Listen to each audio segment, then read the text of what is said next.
All right, folks, this one's a lot of fun. During the most recent episode of Piers Morgan Uncensored, the otherwise notoriously Trump sycophantic Morgan was visibly deflated during his interview with legendary Democratic strategist James Carville, who ruthlessly dismantled the notion that Trump is this wildly popular and wildly successful president, a notion that otherwise Piers Morgan loves to prop up, but was basically stunned into submission against Carville. But before we unpack all that, if you end up liking this video and you want to support the channel, please be sure to hit the like, subscribe, and alert bells before you go. All right, friends, we're going to play this clip. It's a relatively long clip from a 40-minute Piers Morgan Uncensored interview between Morgan and Carville, who basically propped up into popularity during his participation in the Clinton campaigns. He helped get President Clinton elected. So, again, legendary Democratic strategist. He falls in and out of favor. I don't agree with him on everything. Again, he's sometimes a bit more centristy than I like, but I love when he shuts down MAGA talking points. And even though Piers Morgan professes to be a nonpartisan journalist, he is basically Diet MAGA. He grades Trump on a curve. He props up this wildly ridiculous notion that Trump is popular and successful, even though there's much evidence to the contrary. And again, I want you to watch this in real time and watch how little resistance Morgan, who's otherwise very quick to jump in and defend Trump, how silent Morgan is here. We'll continue. Let's talk about Trump for a moment. You said last week that you think the Trump administration, you're talking to Dan Abrams on his podcast, the Dan Abrams Show. Right. Do you think the Trump administration will collapse within 30 days? Just summarize, for those who didn't watch the podcast, summarize why you think that's going to happen. Okay, that very fair question. Okay, first of all, it started as the lowest approval of any president in the beginning. In 30 days, it has deteriorated. All right, consumer confidence in the United States came in at the lowest it's been in 4 years. Inflation is back in ways you can't believe it, in particular eggs. And people say, well, no, but they had bird flu. Profits of egg companies have never been higher than they are today. And I want to stop right there, okay? I really do, because this is actually big. I actually just noticed this about 10 minutes ago when I was getting ready to do this video, which is, let's focus on what Carville said at the very last, the profits of egg companies. So Sam Stein of the Bulwark quoted this, and it's an Apple News article, but the Justice Department under Trump is opening a probe of sharp surge in egg prices. So he points out that when the Biden White House suggested corporate price gouging may be responsible for high costs, it was widely mocked by conservatives. Now, the Trump DOJ is investigating larger egg producers to see if they've conspired to raise prices or hold back supply. So again, folks, note that once again, the Democratic criticism, the Democratic identification was correct. Bad faith conservatives should be ruthlessly mocked for their bad faith refusal to accept the Democratic point. And now, once again, the conservative movement, the MAGA movement, the Republican Party is behaving in an unprincipled, hypocritical way. We're like, oh my God, well, now that it's convenient for us, maybe there is some price gouging that we should look into. And Democrats should ruthlessly pounce on this and think about it in the future. When this comes up again, just ignore what the conservatives say and do what you think is right, because they're probably wrong and you're probably right. Anyway, we'll get back to Carville versus Piers Morgan. You have an inverted yield curve. Okay, this is kind of inside talk that I completely understand, but I am told it is the single best predictor of a coming recession that there is. And it kind of makes sense when you don't have much faith in the future when you'll take a 3-year bond as opposed to a 3-month, whatever it is. But it's no expression of anything in the future. Everywhere, and his poll numbers are going down right now.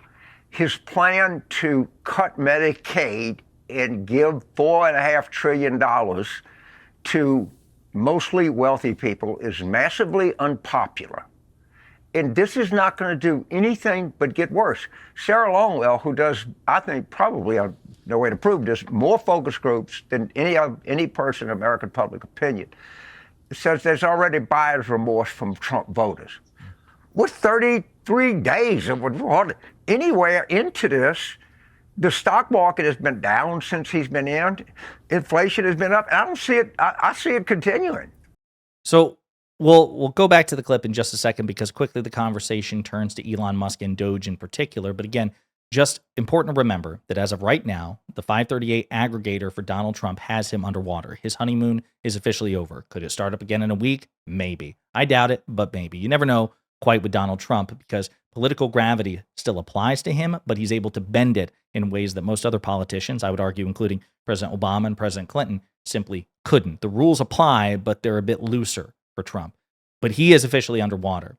And as The Hill and others have noted, despite Trump's boast that he's wildly popular, and again, Piers Morgan feeds into this in basically every episode of Piers Morgan Uncensored. Trump is so popular, he won the popular vote by a plurality, not a majority, right? He has a mandate. He has a landslide mandate. People love what he's doing. It's just not true.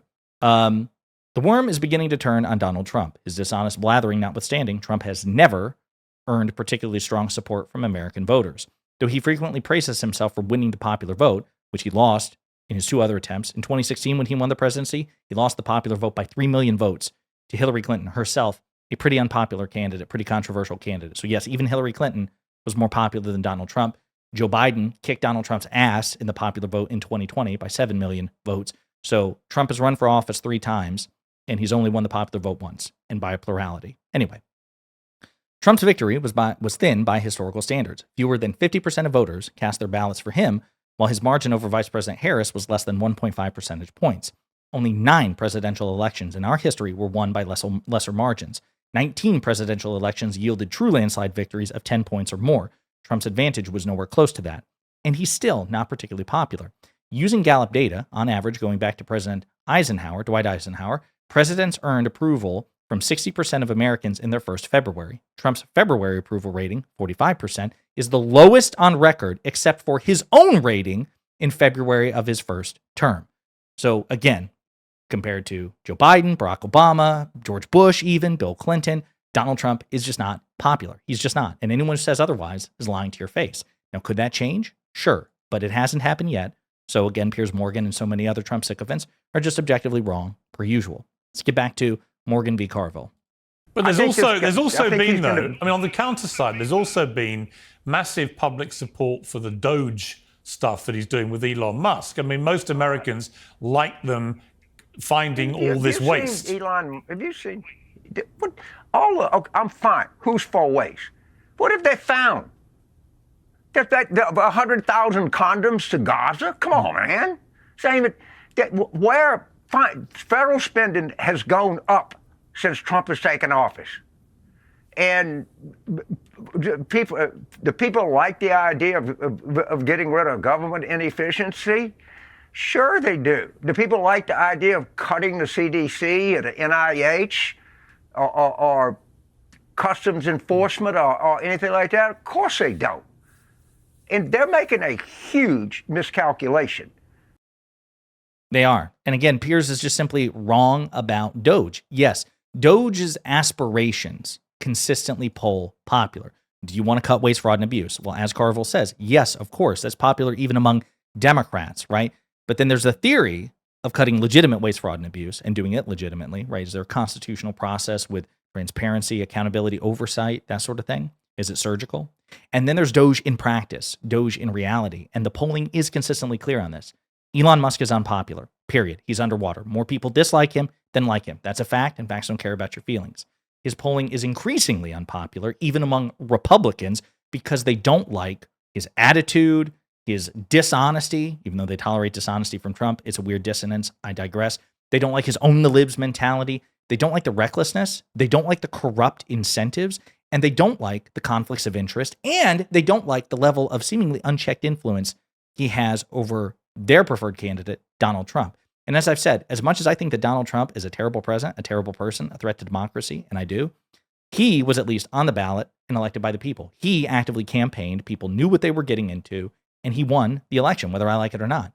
That doesn't make him right about things. It doesn't make his ideas popular. It doesn't mean he's not unpopular now. He is. But there was a level of accountability. Elon Musk was not on a ballot. He was not Senate confirmed to any position, and he is the most powerful unelected person in the history of this country. And he's arguably as or more powerful than Donald Trump himself, given how frequently Trump seems to be intimidated by him.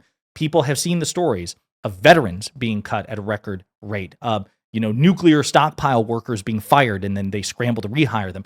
They hear about Musk's gaggle of college freshmen, ruffling around in hypersensitive treasury information, accessing their social security information, lying about what information and access they have. It's been a clown show. They see the DOGE website, taking forever to have transparency. Oh, it's going to be up by the weekend. Oh, it's going to be up by Valentine's Day. Oh, it's going to be up.